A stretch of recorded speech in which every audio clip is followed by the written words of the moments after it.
When you have arrived at your pitch, you will first need to level the caravan side to side. This should be done before unhitching the caravan. We recommend using a spirit level to check. Leveling must be carried out in both directions in order for the refrigerator and other equipment to function correctly.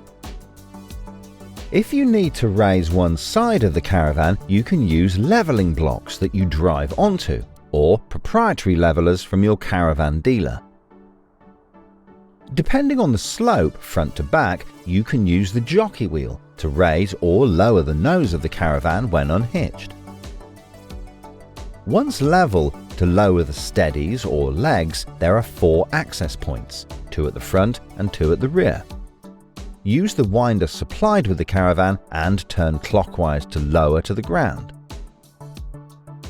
If on grass, soft or uneven ground, you can use pads under each steady to spread the load.